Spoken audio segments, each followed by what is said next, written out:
भैया हमारे बीच में है, डॉक्टर श्रीकांत त्रिपाठी जी है, राजेंद्र निषाद जी है, संचालन बहुत अच्छा सचिन तिवारी जी पूर्व जिला पंचायत सदस्य कर रहे हैं। हमारे मध्य किसान मोर्चा के पूर्व जिलाध्यक्ष धर्मेंद्र पाल जी है। आपके बीच में आपके अपने राजेश यादव जी हैं, छोटे भाई आकाश निषाद जी है, आदरणीय रज्जू सिंह जी हैं, कमले निषाद है, सोनू यादव है, उमा शंकर जी है, शैलेंद्र दिवाकर जी हैं, मिश्री लाल है, हरिश्चंद्र जी है, यश राजपूत है, सोने लाल जी हैं, ओम प्रकाश जी हैं। बहुत बड़ी सूची हमारे पास है, तो आप सबसे माफी मांगते हुए, क्योंकि सबका नाम ले पाना, क्योंकि बहुत देर से आप लोग मुझे जानकारी बैठे हैं यहाँ पर। आप सबका आज के इस कार्यक्रम में अपनी तरफ से हार्दिक अभिनंदन करता हूं, वंदन करता हूं, स्वागत करता हूं। हमारे किशोर प्रधान जी भी हमारे बीच में बैठे हुए हैं। साथियों, निश्चित रूप से जो ये क्षेत्र है, अब जब बाढ़ की विभीषिका को हम लोग देख रहे हैं लगातार, हर तीसरे चौथे साल जब यहाँ पे बाढ़ की विभीषिका को आप लोग झेल रहे हैं, इस बार भी जब हम नाव से जब पहला झोंका बाढ़ का आया और जब मैं आगे तक गया और जब मैं आप लोगों की जीवटता को देख रहा था, हम थे, अधिकारी भी थे और भी कुछ बाहर के लोग थे, कुछ पत्रकार लोग भी थे। इसमें कहने में कोई संकोच नहीं है, जिस जीवट तरीके से इस पूरी विभीषिका को आप लोग जिस सामना करने का काम करते हो, इस धरती पर और कोई वर्ग ऐसा नहीं है जो इस समस्या को इस तरीके से झेल पाए।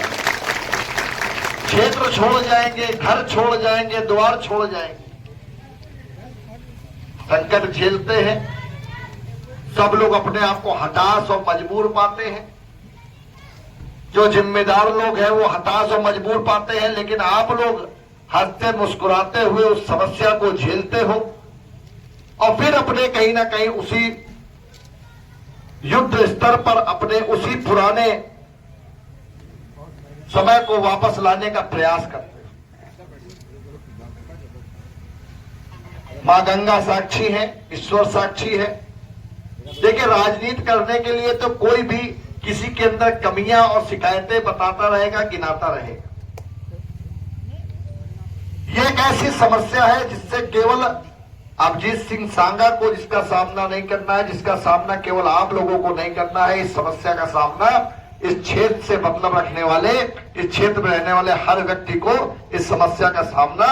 विधिवत तरीके से करना पड़ेगा। विधिवत तरीके से, केवल भाषण देने से समस्या का हल नहीं होना है, केवल एक दूसरे पर उंगली उठाने से समस्या का हल नहीं होना है। कुछ ऐसी टेक्निकल दिक्कतें पूर्व के समय से, कुछ ऐसी गलतियां कर दी गई हैं जिस वजह से ये मामला आज की तारीख में जब हम इसको हल कराने निकलेंगे तो केवल सरकार के बस में भी इस मामले को हल करना आज की तारीख में नहीं रह गया है। एक गलती की गई है जिसको इस मंच से हम स्वीकार करना चाहते हैं, गलती की गई है। ये जो तुम देख रहे हो रास्ता, जो गंगा बैराज से सीधे सिंहपुर को निकल रहा है, सिंहपुर से सीधे मंदना को जा रहा है, एक नाम सुना होगा आप लोगों ने, एक संस्था है जिसको एनजीटी कहा जाता है, जिसके पास न्यायालय के बराबर शक्ति होती है, ट्रिब्यूनल है वो ट्रिब्यूनल। उस एनजीटी में जो नक्शा साथियों गया हुआ है, उस नक्शे में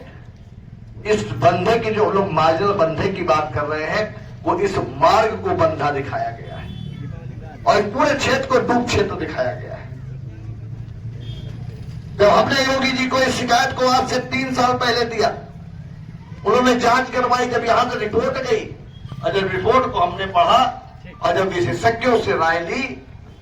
तो साथियों ये बात निकल करके आई है कि जब तक हम लोग एनजीटी के समक्ष इसको एक मुकदमे के रूप में नहीं लड़ेंगे और यहां पर आकर के जब इस तक इसकी भौतिक सत्यापन नहीं किया जाएगा, तब तक इस समस्या का हल साथियों नहीं निकल पाएगा। मैं आज कहना चाहता हूं जो लोग इस क्षेत्र में राजनीति करना चाहते हैं, जो लोग इस क्षेत्र की सेवा करना चाहते हैं, आज आप लोग मन बना लीजिए, केवल एक ग्राम पंचायत का नहीं, पूरे इस क्षेत्र में जो लोग भी बाढ़ से प्रभावित होते हैं,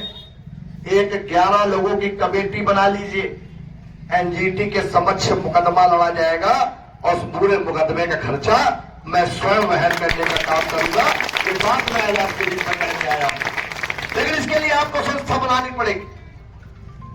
इसमें आप लोगों को गंगा बैराज से लेकर के हर गांव को, ये लोगों को जोड़ना पड़ेगा और जोड़ करके जब तक देखिए